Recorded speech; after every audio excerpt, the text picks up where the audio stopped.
Chapter 5। इस पर माई का हल्का मुस्कुराकर हाँ में सिर हिला देती। सब ब्रेकफास्ट करके चले जाते, लेकिन अक्षय थोड़ा उदास नजर आ रहा था। माही ने जब उदास देखा तो उसके पास आ गई और बोली, क्या हुआ अक्षय, तुम उदास क्यों हो? इस पर अक्षय बोला, आई एम सॉरी भाभी, मेरी वजह से आपको मॉम से डांट पड़ गई। इस पर माही मुस्कुराकर बोली, वो बड़ी है, उन्हें पूरा हक है हमें डांटने का। मैं तो सारी बातें भूल गई ही हूँ, अब तुम भी भूल जाओ। उसकी बात सुनकर अक्षय मुस्कुराने लगा, जिसे देखकर माही भी मुस्कुरा कर बोली, बिल्कुल ऐसे ही स्माइल करते रहा करो।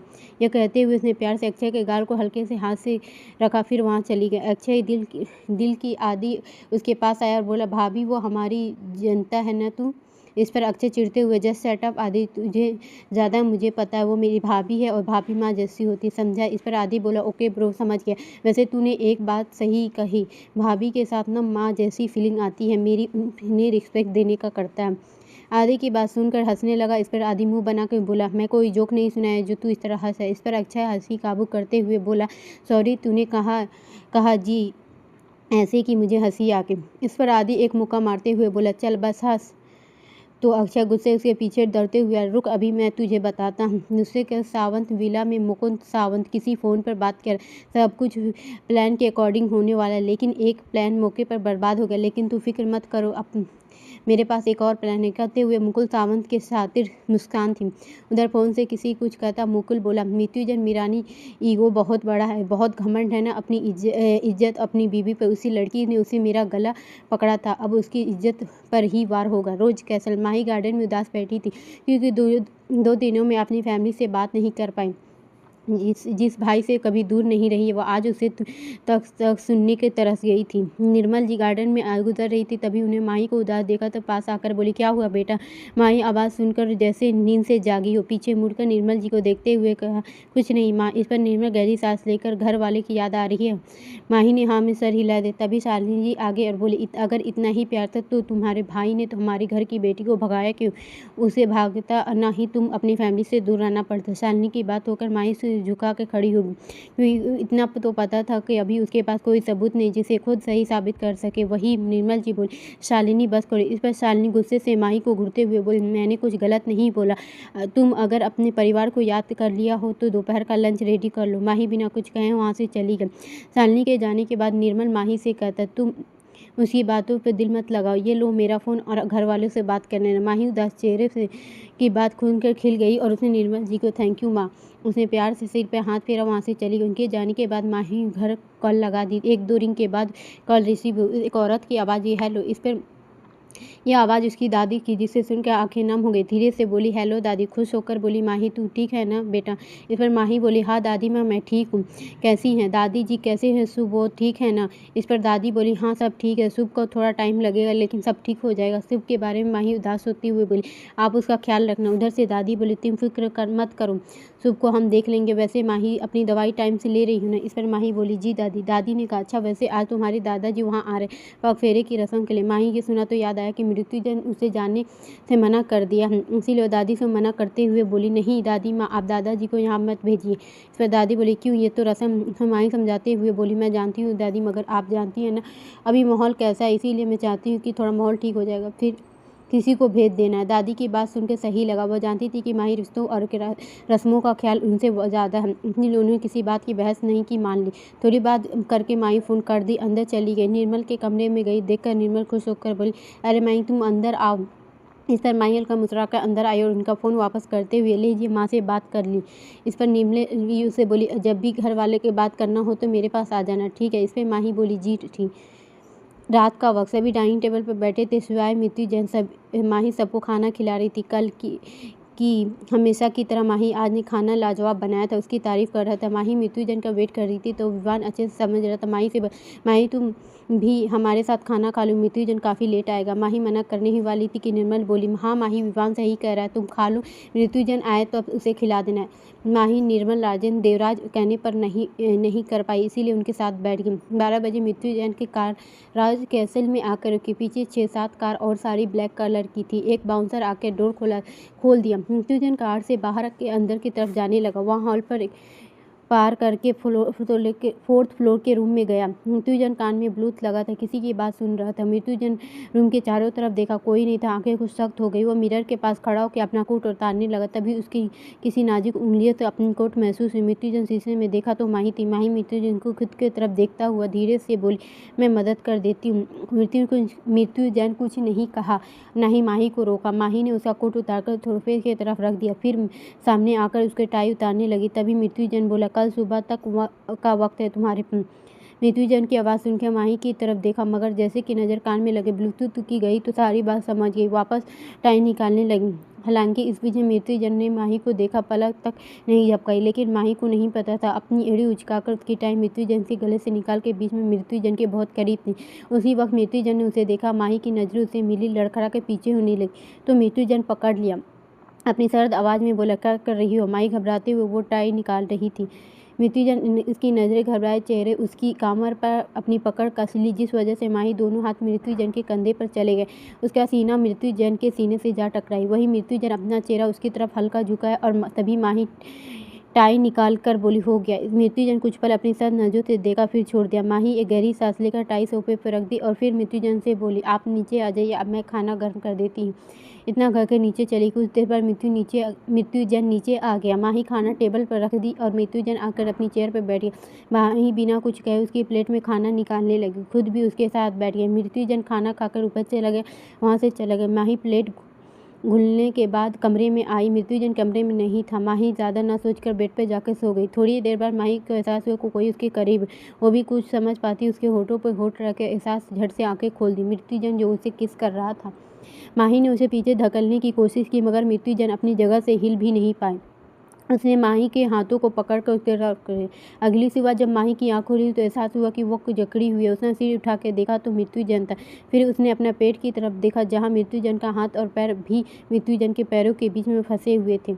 उसने माही को ऐसा पकड़ा था जो कि हिल भी नहीं सकती थी। पहले माही तो मृत्युंजय को हटाया, फिर उठने की लगी, लेकिन मृत्युंजय उसके हाथ पकड़ के खींच लिया। माही उस पर गिरी, हैरानी से मृत्युंजय को देखने लगी और बोली, आप तो सो रहे थे ना? मृत्युंजय रोल करके ऊपर आ गया, बोला, क्यों भागना चाहती हो यहाँ से? इस पर माही नाव में सिर हिलाकर बोली, नहीं, मैं तो बस फ्रेश होने जा रही हूँ। मृत्युंजय कुछ पल देखा, फिर छोड़ दिया। माही भागते हुए चली गई। मृत्युंजय अपना सिर क्राउन से टिकाते हुए देखा। थोड़ी देर बाद जब माही बाहर आई तो मृत्युंजय कमरे में ही था। माही मिरर के सामने खड़े होकर बाल सुखाने लगे, फिर तैयारों के नीचे चली गई। हॉल में सभी लोग टीवी के सामने खड़े होकर माही के आते ही सब देखने लगे। माही सबको खुद की तरफ देखता बहुत अजीब लगा, लेकिन उसकी नज़र टीवी की तरफ गई, जहाँ एक लड़की मुस्कुराते हुए रिपोर्टर से सवाल के जवाब देख रहे थे। वो दिखने में शादीशुदा लग रही थी, जैसे अभी उसकी शादी हो। रिपोर्टर, कांग्रेचुलेसन मैम, आप तो एक बिलियनर की वाइफ बन चुकी है। तो कैसा लगा आपको मिसेज जैन मीरानी बनकर? इस पर संजना सावंत हंसते हुए कहा, पहले तो थैंक यू सो मच। रही बात मिसेज मीरानी बनने को, तो आपको बता दी कि मुझे ये मृत्युंजय की प्रॉपर्टी से नहीं बल्कि मृत्युंजय से प्यार है। मैं खुद को बहुत लकी महसूस कर रही हूँ। हमारी जर्नी इतनी आसान नहीं रही, बहुत मुश्किलों से हम एक दूसरे एक हो पाए हैं। रिपोर्टर संजना के जवाब खुश लग रहे थे। तभी एक रिपोर्टर ने कहा, मैम, मिस्टर मीरानी आपके साथ क्यों नहीं है? इस सवाल के लिए संजना भाव बदल गए, लेकिन फिर मुस्कुराते हुए बोली, वो दरअसल मृत्युंजय इतना बहुत बिजी हैं, आप सब जानते हो कि उन्हें लाइफ टाइम ज़्यादा पसंद नहीं। लेकिन मेरे पास आपके लिए बड़ी न्यूज़ है। कल शाम मुंबई के सबसे बड़े और सबसे लग्जरियस होटल में हमारा रिसेप्शन है, तो अब वहाँ इनविटेशन है। रिपोर्टर संजना की बात सुन के संतुष्ट थे, क्योंकि बिल्कुल सच था कि मृत्युंजय मीडिया में आना पसंद नहीं करते थे। हालांकि बात अलग थी कि अपनी पैशन और अब काम की वजह से अक्सर सुर्खियों में रहता था।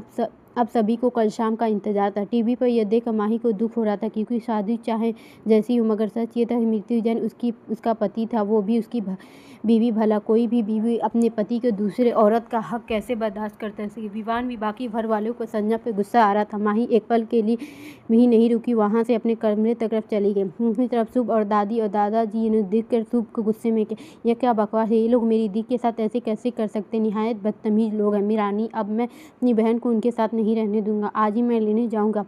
वो बाहर जाने लगा, तभी दादाजी रोक लिए।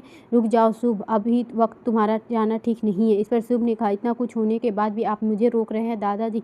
आखिर ऐसा भी क्या बात है जो आप दी को घर आने नहीं लाना चाहते?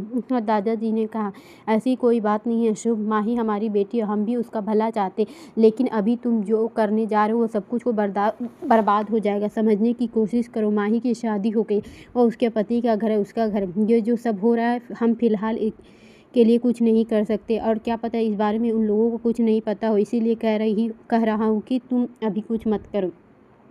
अपने दादाजी की बात सुनकर शुभ गुस्से में अपने कमरे में चला गया। उसके जाने के बाद दादी और दादाजी से कहा, वीर, मुझे माही की बहुत फिक्र हो रही, मेरी बच्ची ये सब कैसे बर्दाश्त करें। इस पर दादाजी ने कहा, माही स्ट्रांग है, वह इतनी जल्दी नहीं हारेगी, तुम फिक्र मत करो, अगर कुछ मुझे गलत लगा तो मैं माही को वापस ले आऊँगा। I love you Mahi. Chapter 6। Sanjana की प्रेस कॉन्फ्रेंस से मीडिया पर छाई हुई थी। हर तरफ रोज कैसल के ग्रैंड वेडिंग की चर्चा हो रहे थे। शालिनी जो कमरे में राजेंद्र जी से बोली, पता नहीं ये सब क्या हो रहा है, यह लड़की पहले खुद शादी से भाग के और मीडिया में आकर खुद अपने रिसेप्शन पार्टी की ऑर्गेनाइज कर दी है, मुझे तो बेचारी माही के लिए बुरा लग रहा है। इसे शालिनी जी बोली, ये ज़रूरत क्या थी मृत्युजन शादी करने की, ना वो मृत्युजन की लाइफ में आती, ना ही उसे यह सब झेलना पड़ता। इसे राजेंद्र जी गुस्से में बोले, बस भी करो शालिनी, तुम अच्छे से जानती हो मृत्युजन उसके साथ ज़बरदस्ती की थी। इस पर शालिनी बोली, क्यों की थी ये भूल गए आप, जैक कोई गलती नहीं है, सारी गलती उस लड़की की, उसके भाई की है, उसके भाई ने हमारी बेटी को भगाया, इसी की सज़ा तो मिलनी थी। शालिनी की बात सुन के राजेंद्र जी गहरी सांस लेकर बोले, किसी की गलती है किसी की नहीं है, हम बाद में डिसाइड करेंगे, अभी इसीलिए हमें सिचुएशन को डील करनी होगी, जो सिर्फ मृत्युजन ही करता है। शालिनी जी राजेंद्र जी की बात सुनकर कुछ नहीं बोली। 4th फ्लोर पर मृत्युजन रूम स्टडी रूम में विवान उसे आज सुबह के बारे में बातें करने आया था। जय, जो हो रहा है वो सही नहीं हो रहा, तुम जानते हो ना कि माही का इन सब पे क्या असर हो रहा है। मृत्युजन अपनी चेयर से इधर उधर घुमाते हुए एक फाइल को हाथ में पकड़ा के बैठा था। सुबह की न्यूज़ से उसे भी पता था, मगर फिर भी शांत था। विवान कुछ कहता देख चिढ़ते हुए बोला, जय कुछ तो बोलो, देख वो लड़की ये संजना जैसी लड़कियों की तरह नहीं है, जिनके रिचुअल्स और कस्टम सिर्फ कंपटीशन की तरह होते हैं, जिनमें प्रॉपर्टीज़ की है फिर जीतने के बाद भूल गए। वो उनमें से जिसके लिए शादी बहुत सारे मायने हैं, यूँ समझ लो विश्वास करती है इन सब पर, क्योंकि अंधा विश्वास है, तभी उसने तुम्हें अपना लिया है, वो बिना किसी सवाल की। इस पर मृत्युजन बोला, औकात से बाहर मिली इज्जत को हर कोई अपना लेता है, वैसे भी ज़रूरी ये नहीं कि वो यकीन करती है या नहीं, ज़रूरत की यकीन करता हूँ या नहीं, मैं यकीन नहीं करता, डैट इट्स। इस पर विवान हैरान होते हुए बोला, व्हाट हैपन, तुम्हें पता भी है तुम क्या कह रहे हो, इसका मतलब तुम संजना को ऐसे ही छोड़ दोगे। इस पर मृत्युजन फाइल टेबल पर रखा और कहा, ऐसा कहने कब कहा। फिर वह चेयर से उठा और टेबल की तरफ जाते हुए सिगरेट के पैकेट में से एक सिगरेट निकाला और उसने अपने मुंह से लगा कर जलाते हुए बोला, यू नो विवान, आदत और लत बहुत बड़ा फ़र्क है, और लत आदत से कहीं ज़्यादा ताकतवर होती है और हमें कुछ भी कर गुजरने पर मजबूर कर देती है। फिर वह फाइल में लगी सावंत फैमिली की तस्वीर को देखते हुए गहरी आवाज़ में बोला, जान लेने पर भी, और उस लड़की ने 2 बार मेरी रेपुटेशन बर्बाद करने की कोशिश की है। सावंत जानता नहीं है कि जितना मेरी आदत नहीं लत है, अगर कोई मेरे लत के बीच में आ जाता है उसका अंजाम कितना भयानक होता है। विवान अपनी शांत नीली आंखों से देखते हुए, तुम तो जानते हो ना। विवान एक गहरी सांस लेकर कहता, जानता हूँ तुम्हारी लत एक अंजाम मैंने देखा है, चलो अच्छा है, माही के लिए ना सही, अपनी जीत के लिए सही, तुम कुछ तो करोगे। खैर एक बात तुम्हें बहुत दिनों से मेरे मन में चल रही है, बताओ क्या तुम जिंदगी भर ऐसे ही रहने वाले, मेरा मतलब माही को तुम्हारा रिश्ता। उस पर मृत्युजन तिरछी निगाहों से देखा और बोला, मृत्युजन मीरानी किसी के लिए ना तो बदलता और ना ही कभी बदलेगा। इस पर विवान ने कहा, फिर मैं चाहूँगा तुम्हें माही की लत लग जाए, ताकि तुम बिना रह ना पाओ, क्योंकि एक बात यह सच है कि आदतें कंट्रोल किया जा सकता है, मगर लत पर नहीं। इतना कहकर विवान मुस्कुराते हुए वहाँ से चला गया। उसने ये बात ऐसे ही कही थी, लेकिन शायद ये उसे अंदाज़ा नहीं थी कि अनजाने में इसे माही की ज़िंदगी कैद मांग ली थी। इधर अपने कमरे में माही ग्लास विंडो के बाहर की तरफ देख रही थी। उसका दिल और दिमाग उस प्रेस कॉन्फ्रेंस के अटका था। माही का गला भरा आया था, वो रोना चाहती थी मगर आंसू साथ नहीं दिए, वो निकलना नहीं चाहते थे। माही का ध्यान दरवाजे की आवाज़ से टूटा। दरवाजे पर मृत्युंजन जो देख रहा था, माही को देखने लगा। दोनों ही एक दूसरे को देख रहे थे। मृत्युंजन माही को आंखों में देखते हुए उसके और बढ़ने लगा। माही अपनी नज़रें नीचे कर ली। मृत्युंजन उसके करीब होकर खड़ा हो गया, चेहरे को अपनी 2 उंगलियों से उठाकर देखा। माही के आंसू जो अब तक रुके थे वो जाकर गालों पर आ गए थे। ये आंसू अनजाने में बह गए थे, जिसे अंदाज़ा माही को भी नहीं था। मृत्युंजन उसके चेहरे पर हाथ लाकर धीरे और गहरी आवाज़ में बोला, तकलीफ़ हो रही। इस पर धीरे से माही ने कहा, दिल से जो रिश्ता अपनाया होता है उस पर कोई हक जताए तो तकलीफ़ होती। मृत्युंजन गौर से देखा और आंखें लाल और चेहरे पर उदासी थी। उसने माही को चेहरा छोड़ दिया और एक बात याद रखना, कुछ भी हो मगर तुम्हारा ध्यान मुझसे नहीं हटना चाहिए बीबी, वरना। इतना करके वहाँ से चला गया। उसकी बात सुनकर कंफ्यूज हो गई, क्योंकि सिचुएशन के हिसाब से मृत्युंजन का ऐसा कहना कुछ अजीब था। रात के एक बार अनिकेत बेहोश पड़ा था। उनकी दोनों तरफ अजय और आदित्य सर पे रखकर बैठा था। आदित्य ने अनिकेत को उठाया। अनिकेत बेहोशी में बोला, आई लव यू माही। इतना कहकर दोनों पर सिर हिला दिया। जब उन्हें लगभग 50 बार भी अगर उन्होंने ये आई लव यू सुना होगा तो कहीं कम ही सुना होगा। इस बार आदित्य चिढ़ कर बोला, मैं नहीं उठा रहा इसे। जैसे आशिकों की एक यही कमी होती है, पहले कुछ कहते नहीं लेकिन जब लड़की हाथ से निकल जाती देवदास बनकर घूमते रहते हैं। अच्छा है। उसकी बात सुनकर उसके सिर पर मारते हुए बोला, कहा, भाभी हमारी तमीज़ से बात करो बारे में। इस पर आदित्य सिर हिलाते हुए बोला, सॉरी वो फ्लो में मुंह से निकल गया। तू छोड़, अब बता उसका क्या करे, भाई को पता चला तो हम सब क्या का होगा, हमें नहीं पता। इस पर अक्षय बोला, अब तू डरा मत, मुझे सोच रहा हूँ कुछ काम करो, उठाते उसको फ्लैट में लेकर चलते, कल जब ये होश आएगा तब देख लेंगे। आदित्य और अक्षय ने अनिकेत उठाया और कार में बैठाकर फ्लैट ले गए। इन दोनों का वक्त मृत्युजन से डरे हुए थे, कहीं मृत्युजन उनको यहाँ दोनों के बारे में पता न चल जाए, क्योंकि उन दोनों को पता था कि मृत्युजन के कहर से उन्हें कोई नहीं बचा सकता, उनके खुद की माँ बाप भी नहीं। अक्षय आदित्य दोनों रात भर अनिकेत के फ्लैट पर रुके थे। सुबह का वक्त। आज सुबह हमेशा की तरह माही सबके लिए नाश्ता बनाया और रोज काम में लग गई। हालांकि आज का दिन हमेशा की तरह नहीं थी, सभी के रात को टेंशन खास थी माही के लिए। उसे लग रहा था कि कहीं मृत्युजन संजना के पास न चला जाए, क्योंकि आखिरी शादी तो उसकी संजना से हो रही थी। अगर वो भागी नहीं होती तो शायद होती। माही ने अब तक यही लग रहा था कि संजना से शादी इसलिए कर रहा है क्योंकि उसे प्यार करता है। इधर अनिकेत, अक्षय और आदि लिविंग रूम में सोफे बैठे थे। अनिकेत होश आया तो मगर उसकी हालत अभी भी किसी देवदास से कम नहीं लग रहा था। आदि और अक्षय उसे रेवन तंग आ गए थे। आदि उसके कंधे पर हाथ रखते हुए बोला, अरे अन्नी अब भूल जाओ, भाभी तुम्हारे कोई मिल नहीं जाएगा। इस पर अनिकेत अवरुआसी आवाज़ में बोला, ऐसे कैसे भूल जाऊं, हमेशा सिर्फ उसे ही चाहता था, एक वही लड़की थी जो मेरे दिल जीत पाई थी, अब किसी और की हो गई। आदि अक्षय दूसरे को देखने लगे। अक्षय उसके दूसरे साइड बैठते हुए, हम जानते हैं अन्नी, लेकिन वह तुम्हारी किस्मत में नहीं थी, तुम्हारी मामी बनना था और हमारी भाभी, वो सब बन गई, तुम अपनी ज़िंदगी में आगे बढ़ो। आदि बोला, अक्षय सही कह रहा है अन्नी, वह हमारे मास्टर भाई की जो तुम्हें भाभी को छूने तो क्या देखने भी नहीं देगा। अगर तुम्हारे दिन में हालात पता चला तो फिर भगवान ही मालिक है। आदि की बात सुनकर अनिकेत का चेहरा मायूस हो गया। अक्षय बोला, और अभी तो हमें उससे ज़्यादा ज़रूरी काम है कि हमें कैसे भी करके भाई के कल के बारे में पता चलने से रोकना होगा। अगर भाई को पता चला कि हम लोग बाहर में गए तो हम उन्हें कहकर कोई नहीं बचा सकता। अक्षय की बात सुनकर अनिकेत के चेहरे मायूसी की जगह हैरानी डर ने ले ली। वो फटी आंखों से उन दोनों को देखने लगा। बोला, आपने मामा को कुछ, उसे बातें बीच में काटते आदि बोला, हमने कुछ नहीं बताया, किसी पागल कुत्ते थोड़ी ना काटा है जो भाई को कुछ बताएंगे। एंड बाय द वे तुम इतना घबरा क्यों रहे, तुम्हारे साथ तो जीजू है ना, वह तुम्हें भाई के गुस्से से बचा ले, फिक्र मत करो। अनिकेत ने कहा, अरे आप नहीं जानते, छोटे मामा पापा तो खुद बड़े मामा से डरते, इसीलिए उनके सामने कुछ नहीं कहते। अनिकेत की बात सुनकर आदि और अक्षय हैरान थे, एक दूसरे को देखने लगे। उसका आखिरी सहारा उनके साथ गया। ओसेफ कॉर्पोरेशन। मृत्युजन कैबिन के बाहर रॉकी एक फाइल लेकर आया। उसे पहले अंदर दाखिल होता किसी ने रोक लिया और, रॉकी कैसे हो? इस शख्स की आवाज़ सुनकर रॉकी पीछे मुड़कर देखा। संजय सर आप यहाँ? इसे संजय मुस्कुराते हुए कंधे पे हाथ रखा। हाँ, मैं लगता है तुम्हें ये हाथ देखकर खुश नहीं हुए। इस पर रॉकी हड़बड़ा, नहीं सर, मैं तो आपको देखकर बहुत खुश हूँ। संजय कंधे से हाथ हटाते हुए, हाँ देख लिया, तुम इतना खुश क्यों, चल हट, मेरे दोस्त से मिलकर आते हैं। संजय केबिन के अंदर जाने लगा। रॉकी उसे रोकते हुए, सर क्यों ना आप ये फाइल ले जाकर दे दूँ, मुझे बहुत सारे काम। इसे रॉकी उसे जबरदस्ती फाइल पकड़ा के वहाँ से भाग गया। संजय को भागते हुए देख जानता है कि जरूरी काम है तो डरपोक साला। इतना कहकर संजय केबिन के अंदर चला गया। संजय ने सच कहा था, मगर रॉकी मृत्युजन से बहुत डरता था। वाकई मजबूरी थी, यहाँ काम कर रहा था, क्योंकि अगर उसके पास चॉइस होता तो मृत्युजन के साथ कभी काम नहीं करता, ये सिर्फ मृत्युजन के डर की वजह से। कैबिन के अंदर संजय मृत्युजन सामने वाली सीट पर बैठते हुए बोले, कैसे हो मेरे दोस्त, अब तो तुम्हारी शादी भी हो गई, बताओ अब आप कब जाना है संजना भाभी के हाथ खाना खाने?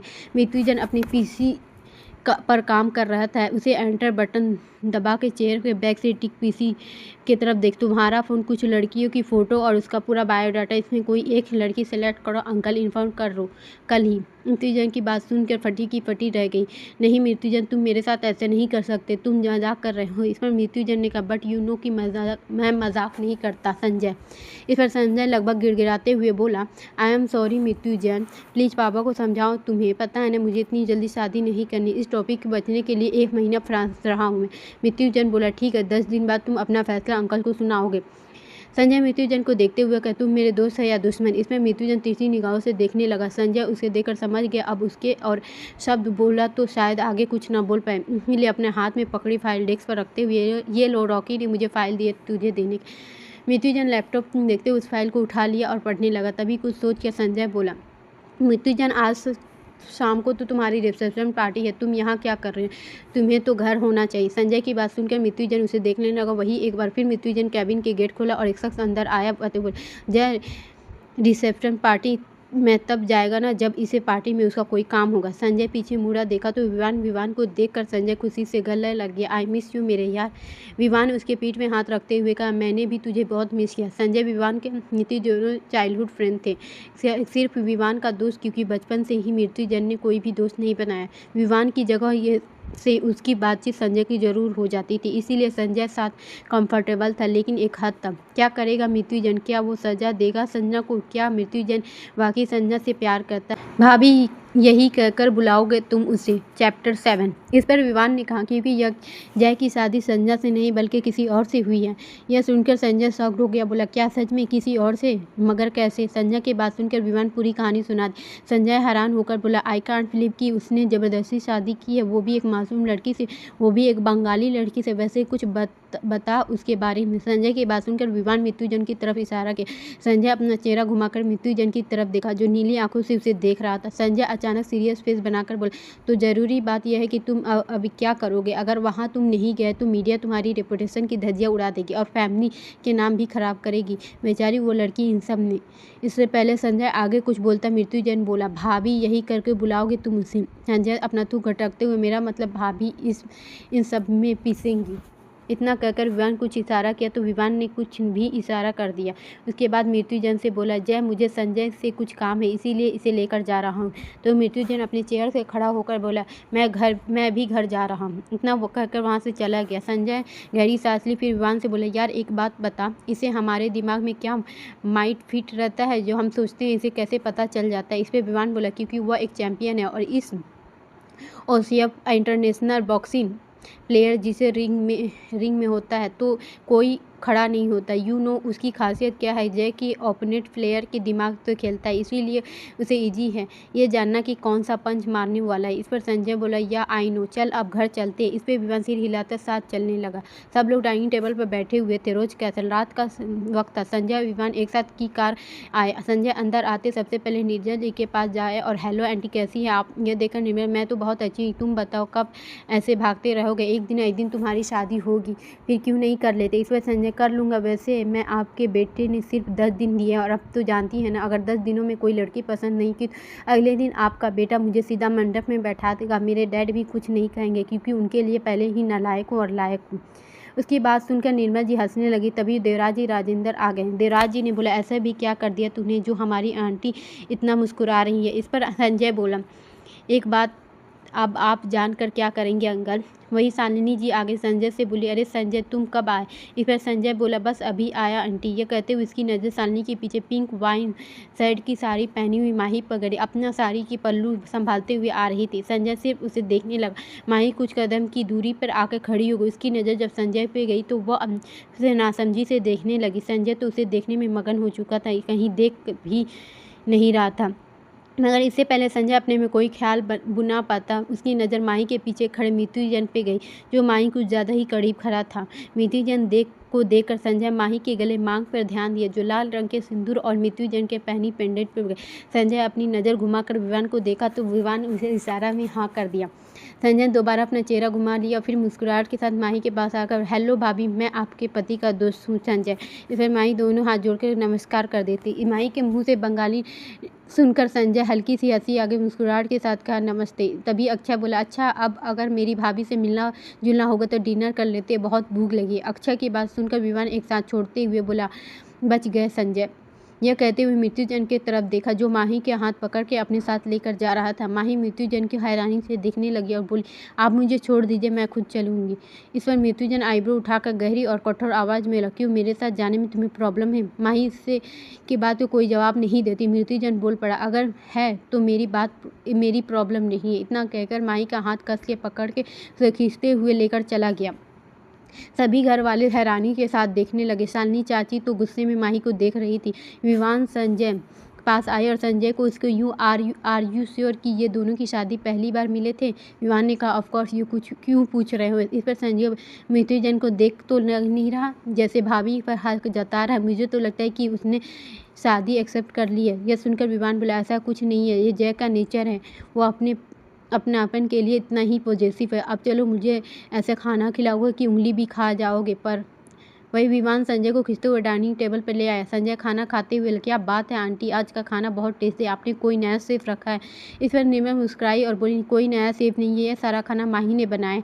तो संजय हैरान होकर बोला, वाह भाभी, किसी शेफ से भी कम नहीं है, ज़्यादा टेस्टी खाना बनाती, इतना अच्छा खाना मैंने आज तक नहीं खाया। संजय माही की खाने की तारीफ कर रही थी। वही हेड चेयर पर बैठा मृत्युंजय गर्दन अजीब तरह घुमा रहा था। उसकी आंखें शांत थी, गहरी, मगर उनके हाथ की पकड़ चम्मच पर कसी हुई। विवान जैसे उसके अभी बैठे किसी ने भी महसूस किया था।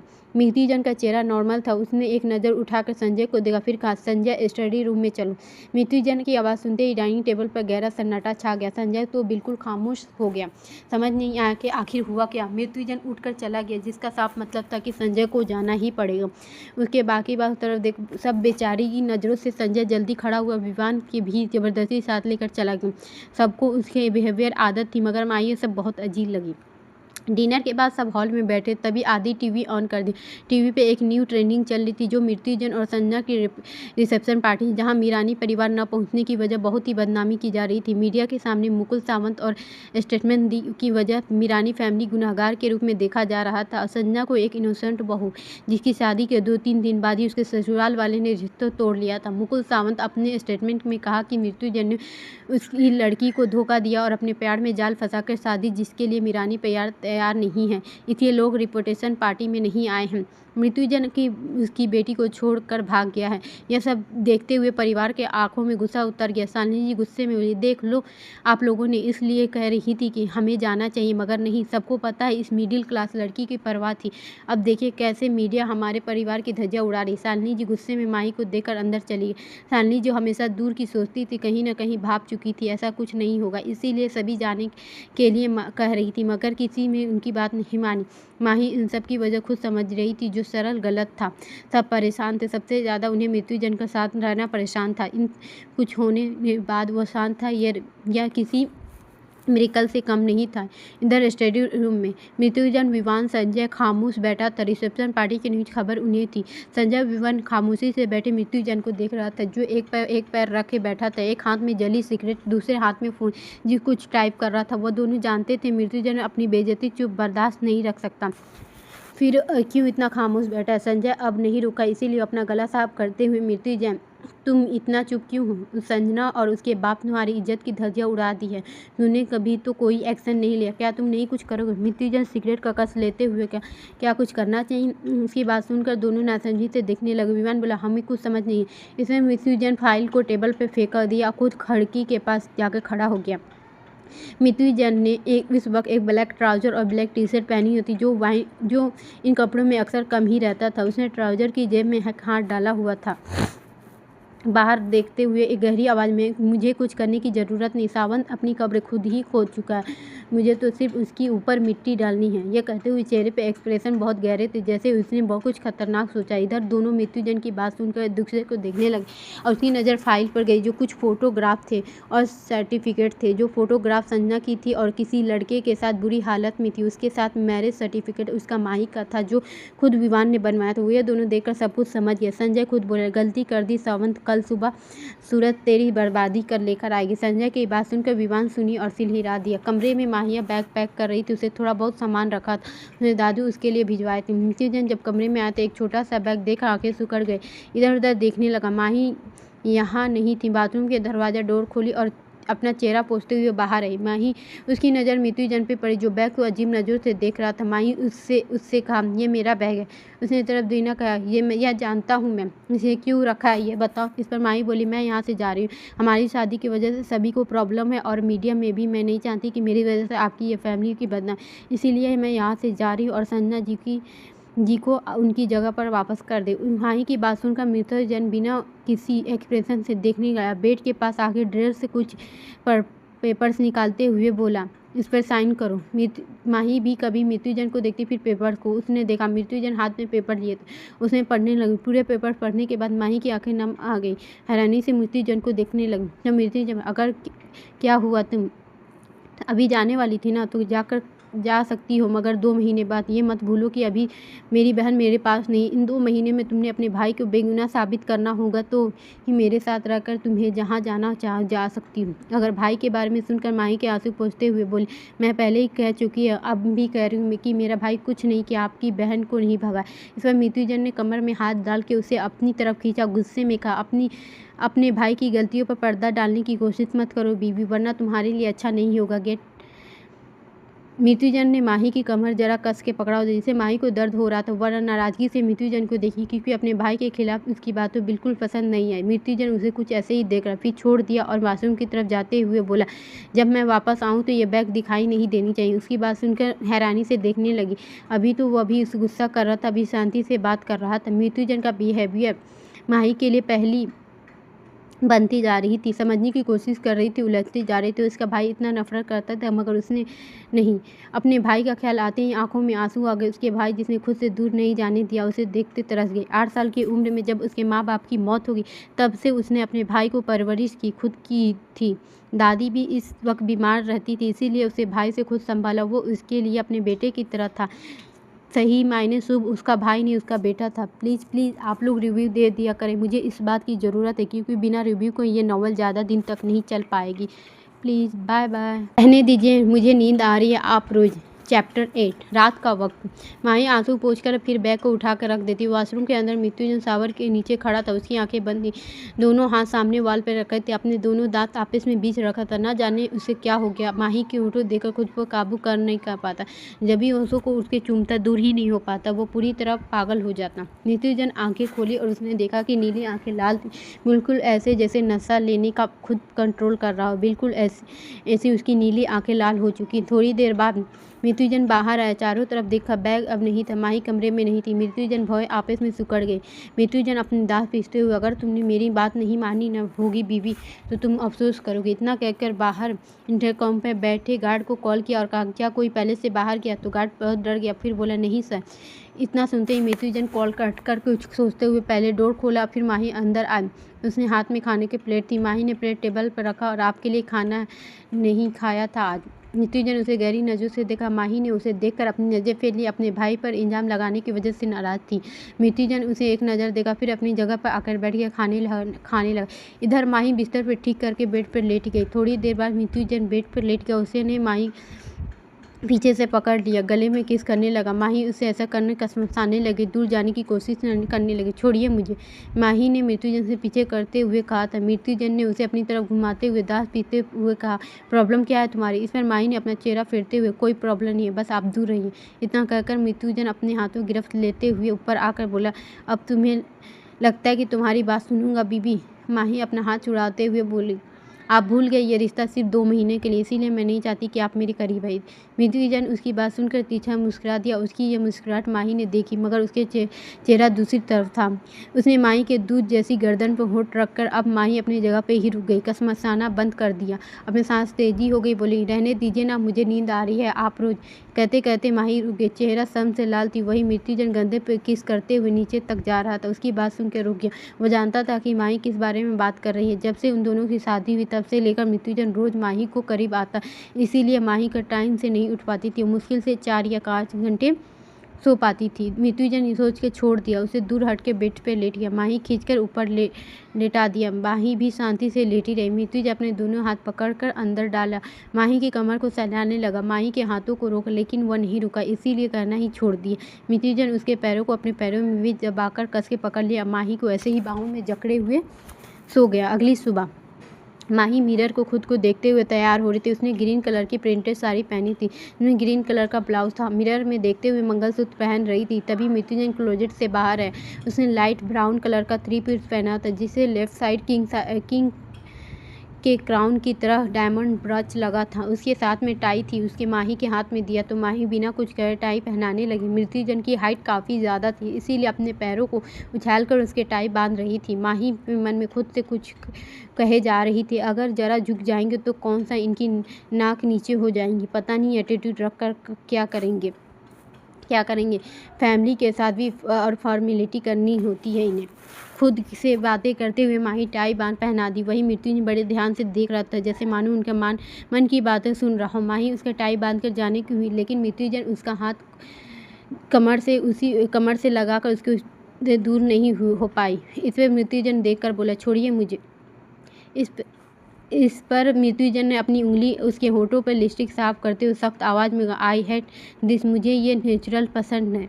मृत्युंजय की बात सुनकर माही की आंखें बड़ी हो गई। उसके गाल केसर की तरह लाल हो गए। अपनी नज़र इधर उधर करने लगी। तभी मृत्युंजय ने उसके होठों को थाम लिया और किस करते हुए दीवार से लगा दिया। माही हैरान हो गई, क्या पता मृत्युंजय किस करने लगा। 15-20 मिनट के बाद मृत्युंजय उससे दूर हुआ। माही सांस लेने लगी, जैसे उसके सांसें स्टेबल हुई। एक बार फिर मृत्युंजय ने होठों कैप्चर ले लिया। उसके होठों को किस कर रहा था, मानो खा ही जाएगा। माही ने उसकी बेताबी देखते हुए आंखें बंद कर ली और उसके सूट को कस से पकड़ लिया। ऐसा मृत्युंजय 3 बार किया। उससे अलग होकर बार बार किस करने लगा, तब तक जब मन नहीं भरा। किस करने के बाद मृत्युंजय कान में धीरे से कहा, अब तुम्हें ज़रूरत नहीं पड़ेगी। फिर उसे छोड़कर कमरे से बाहर चला गया। माही समझ में नहीं अचानक मृत्युंजय को हुआ क्या। वह अनजान थी कि इस बात को मृत्युंजय के सामने आती उसकी बॉडी मृत्युंजय को बेचैन कर देती थी। इतना बेचैन कर देती, जब तक उसके करीब ना आए तब तक वो बेचैनी ख़त्म नहीं थी। फिर चाहे मर्जी हो या ना मर्जी हो, खुद ज़बरदस्ती ही उससे करीब चला जाए। माही खुद को एक बार मिरर में दिखती, फिर ठीक करके बाहर आती। होठों पर लिपस्टिक नहीं लगाई थी क्योंकि वजह से नेचुरल रेड हो गई थी। बाहर आई, डाइनिंग टेबल पर खामोशी से सब ब्रेकफास्ट कर रहे थे। अपनी जगह पर बैठकर अक्षय और आदित्य कुछ ज़्यादा ही खामोश थे। अपनी तिरछी निगाहों से मृत्युंजय को देख रहे थे, क्योंकि उसे देखकर कुछ भी नहीं कहा था। अब वो दोनों कन्फ्यूज थे, उनका भाई कुछ जानता है या नहीं। हालांकि उनके पास तो दोनों का पूरा बायोडाटा होता था। उन्होंने दिन में कितनी बार पलकें झपकाई, उसकी खबर तक मृत्युंजय को होती थी, इसीलिए दोनों को ज़्यादा कन्फ्यूज हो गए थे। इधर मृत्युंजय शांति से अपना ब्रेकफास्ट कर रहे थे। उसने नैपकिन अपना मुंह पोंछा और अक्षय आदि को देखते हुए, तुम दोनों मेरे साथ ऑफिस चल रहे हो। मृत्युंजय की बात सुनकर पूरी फैमिली तीनों देखने लगती, मगर किसी का सवाल नहीं किया। दोनों को बिना कुछ कहे वहां से सिर हिला दिया। मृत्युंजय बाकी सब डाइनिंग एरिया से हटकर हॉल की तरफ आ गए। ठीक उसी वक्त एक लड़की जिसने बड़ी स्टाइल से साड़ी बांधी हुई अपने टक टक करते हुए अंदर आ गई। एक पीछे औरत आई। दोनों के चेहरे के सातिर मुस्कान देखकर आदि अक्षय बोला, संजय यहाँ क्या कर रही हो। उसकी बात सुनकर माही सुन ली देखने लगी। लड़की वैसे ही मृत्युंजय को चाहिए थी, शार्प, मॉडर्न और हार्ड स्टेटस रखने वाली। ऐसे माही को लगता था, लेकिन उसे नहीं पता था कि ये हाई स्टेटस लड़की उसे छूने भी नहीं वाला था। संध्या मुस्कुराते हुए मृत्युंजय के सामने खड़ी और बोली, कैसे माय डियर हस्बैंड, मीडिया में खबरें तो तुमने सुनी होगी ना, कैसा लगा। बाय द वे मैंने ये किसी और से मिलने आई हूँ। कहते हुए उसने नज़र चारों तरफ गई। उसकी नज़र माही पे गई। एक पल के लिए देखने में भले संजना ही स्मार्ट और स्टाइलिश थी, मगर उसका माही के साथ कोई मुकाबला नहीं था, क्योंकि माही के चेहरे पर मासूमियत और अलग सी चमक थी जो शायद उसे दुनिया भर की लड़कियों से अलग करती थी। मगर संजना उन लोगों में से थी जो उसके बैकग्राउंड से जज करती थी। संजना माही के पास जाकर खड़ी होगी, बोली, तुम तो वही हो ना जो माहिया दास, जिसने तेरे पति से शादी किया। आई मीन मेरे होने वाले पति से शादी की। मगर क्या फ़ायदा, दुनिया तो तुम्हें मिसेज मीरानी के नाम से जानती नहीं। अब सोचो, अगर ऐसे में ये खबर वायरल हो गई कि तुम मेरे पति के साथ उनके घर में उसके बेडरूम में रहते हो, सोचो लोगों में तुम्हें क्या होंगे। ये सुनकर माही की आंखें नम हो गई। खुद ब खुद मृत्युंजय की तरफ उठ गई। बिल्कुल नॉर्मल होकर खड़ा था, मानो ये संजना के बात से फर्क नहीं पड़ा। वही बाकी उसे गुस्से में घूरने लगा। देवराज जी बात शांत से खड़ा था, गुस्से में हुआ, बस करो संजना, भूलो मत जिसे तुम बातें कर रही हो, मीरानी परिवार की बड़ी बहू है। आदि अक्षय संजना गुस्से में घूर रहा था। उनका बस नहीं चलता तो इस घर के बाहर फेंक देता। विवान अपनी मुट्ठी बीचे खड़ा था। इस वक्त सबसे ज़्यादा गुस्सा मृत्युंजय पे आ रहा था। बिल्कुल शांत खड़ा था। इधर संजना बोली, ओ कम ऑन अंकल, आज तो सिर्फ मैं कह रही हूँ, सोचिए कल पूरी दुनिया कहेगी, कैसे चुप कराएंगे सबको। इतना कहते हुए माही को देखते हुए मुस्कुराने लगी। माही ने बहुत शांति से कहा, पूरी दुनिया क्या कहती, मुझे फ़र्क नहीं पड़ता। अगर फ़र्क पड़ता तो सिर्फ अपने परिवार से और अपने पति से, वो बारे में क्या सोचते हैं। उसकी हल्की सी मुस्कुराहट के साथ कहा, इतना तो जानती थी कि उसकी राय और माहिया मृत्युंजय मीरानी संजना सावंत से कई गुना बेहतर है। माही ने उनकी बात सुनकर इसे हैरानी से देखने लगी। तभी किसी को ऐसे बात नहीं की, जबकि शालिनी उससे बहुत ही रूडली बात करती थी, मगर फिर भी उसे पलटकर जवाब नहीं तक दी। आज संजना के मुंह ही बंद कर दिया था। सबको अच्छा भी लग रहा। वही मृत्युंजय उसे अपनी आईब्रो उठाकर देख रहा था, मगर संजना और उसकी माँ दोनों के चेहरे लाल हो गए गुस्से की वजह से। संजना ने माई को देखते हुए कहा, औकात नौकरानी की भी नहीं और तेवर महारानी वाली, मत भूलो तुम सावंत कॉर्पोरेशन की इकलौती मालकिन से सामने खड़ी हो। इधर मृत्युंजय गर्दन लेफ्ट राइट बेंड कर रहा था। इसकी नीली आंखों में एक अजीब सी खामोशी थी, मानो जैसे किसी की मौत का मातम मना रही। अपना चेहरा घुमाकर विवान की तरफ देखा। विवान फिर विवान हल्का मुस्कुरा के वहां से चला गया। संजना माई को कहती सुनाती पहले टीवी का आवाज सबका ध्यान तरफ चला गया और वही मृत्युंजय टीवी को देखते हुए हॉल पड़ी किंग साइज चेयर पर बैठ गया। उसकी चेयर थी। दूसरी तरफ मुकुल सावंत ऑफिस के सामने खड़ा था। वही मीडिया खड़ी थी जो खुद बुलाई हुई थी। मीडिया वाले जानने के लिए उत्सुक थी कि आखिर मुकुल सावंत अब अनाउंसमेंट क्या करने वाले थे। एक्सप्रेस वाले मुकुल से कहे, सर क्या आप अनाउंसमेंट करने वाले? मुकुल ने कहा, आज कुछ कन्फेस करना चाहता हूँ। दरअसल मैंने जो कल कुछ किया मीरानी परिवार और मृत्युंजय मीरानी के लिए, उसके लिए उससे माफ़ी चाहता हूँ। कल जो कुछ भी हुआ मेरे फैमिली की गलती थी। मैंने कदमों में झुककर माफ़ी मांगने को तैयार हूँ। इसे सुनते मीडिया में शोर होने लगी। सर तो क्या समझते कि आपकी बेटी रिसेप्शन पार्टी में आकर उन्हें कोई गलती नहीं की? सुनते ही मुकुल जबड़े कसे, क्योंकि अब उन्हें कहना तो कभी मेरी बेटी संजना की शादी मृत्युंजय से नहीं हुई। उस दिन मेरी बेटी शादी से मंडप से भाग गई, इसीलिए मैंने अपनी इज्जत बताने के लिए मृत्युंजय के एक मासूम लड़की से शादी करा ली। मैं शुक्रगुजार हूँ उस लड़की जिसने मेरी इज्जत बचा ली। मृत्युंजय मीरानी शादी एक मासूम लड़की से हुई है, यह सुनकर पूरे मीडिया में खलबली मच गई थी। सब न्यूज़ पर कवर करने के लिए मुकुल सावंत की कसी हुई मुठिया नसें देखकर साफ समझ आ रहा था किस हद तक ये करने के लिए मजबूर किया जा रहा था।